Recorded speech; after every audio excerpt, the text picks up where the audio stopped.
देखिए इसरो की तरफ से एक और नई तस्वीर शेयर की गई है। लोगों में कैसा उत्साह देखा जा रहा है, क्योंकि हर कोई ये कामना कर रहा है कि जो सॉफ्ट लैंडिंग होनी है वो कामयाबी पूर्वक हो सके। प्रियंका।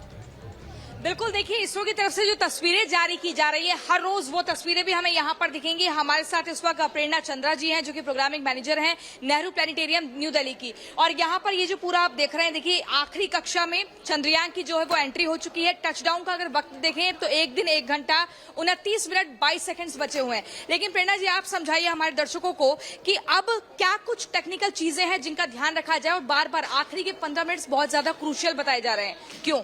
जी बिल्कुल, अब आखिरी का जो समय है बेसिकली 6:04 के बाद जो सॉफ्ट लैंडिंग होगी, इनफैक्ट उससे पहले का समय है वो काफी क्रूशल रहेगा, क्योंकि अब ये डिस्टेंस जो है वो धीरे धीरे कम होगा। 134 मैक्सिमम डिस्टेंस है और 25 जो है हमारा मिनिमम डिस्टेंस है। ये अब रिड्यूस होकर 25 किलोमीटर मिनिमम और 50 किलोमीटर मैक्सिमम हो जाएगा। उसके बाद जो है वो सॉफ्ट लैंडिंग के लिए हम 6:04 पर प्रयास करेंगे। 6:04 के बाद के जो 15 से 17 मिनट है वो काफी हमारे लिए टेरर के टाइम रहेगा, क्योंकि इस दौरान विक्रम जो है अपनी स्पीड को नियंत्रित करेगा, स्पीड को कंट्रोल करेगा। सरल भाषा में समझे तो अपने आप को सीधा करेगा और एक बार ये सुनिश्चित करेगा क्या वो लैंडिंग से पहले कुछ लास्ट मिनट चेंजेस की रिक्वायरमेंट है या नहीं। स्पीड कंट्रोल करने के लिए सब कुछ वो ऑटोमेटिक तरीके से होगा, पहला।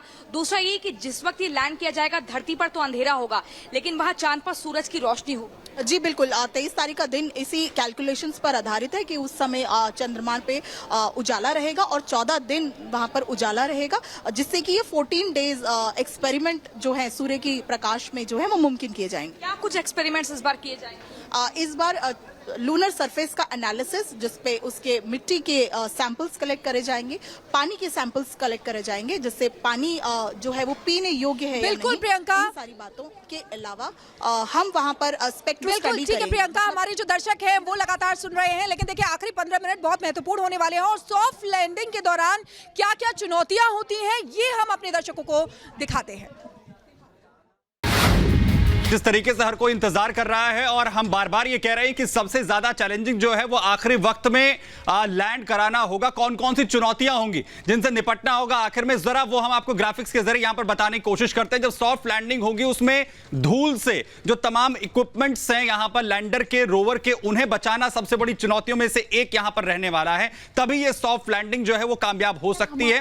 धूल से तमाम उपकरण जो है वो सेफ रहें, ये सबसे पहली प्रायोरिटी हमारे साइंटिस्ट की होगी। इसके अलावा लैंडर को सीधा रखना। अभी जो हमारा लैंडर है वो 90 डिग्री के एंगल जो है वो हॉरिजॉन्टली घूम रहा है, उसको वर्टिकली जो है मूव करना होगा, तभी लैंडर लैंड कर पाएगा। उसके बाद कम्युनिकेशन जो है वो बेहतर बना रहे, कम्युनिकेशन ना टूटे। चंद्रयान 2 के दौरान ये स्थिति जो है वो देखने को मिली थी, कम्युनिकेशन टूटा था। इसके अलावा स्पीड को जो है वो कंट्रोल रखना, क्योंकि सारी कम्युनिकेशन धरती से ही हमारे साइंटिस्ट जो है वहां पर करेंगे। इसके अलावा तय समय पर जो एग्जैक्ट लोकेशन है वहीं पर जो हमारा लैंडर है वो लैंड करे, इसे भी कहीं ना कहीं फाइनल करना बहुत जरूरी है, क्योंकि अगर लोकेशन चेंज होती है या फिर हमारा लैंडर सही तरीके से लैंड नहीं कर पाता है तो साइंटिस्ट को इसमें प्रॉब्लम आ सकती है। जो डाटा हमें वहां से रिकवर होना है उसे रिकवर करने में दिक्कत हो सकती है। हमारा जो रोवर लैंडर से बाहर निकलेगा प्रज्ञान, उसे वहां पर उन तमाम चीजों को रिसर्च करने में दिक्कत हो सकती है। तो सॉफ्ट लैंडिंग की ये वो तमाम चुनौतियां हैं जिनसे निपटना हमें बेहद ज्यादा जरूरी होगा।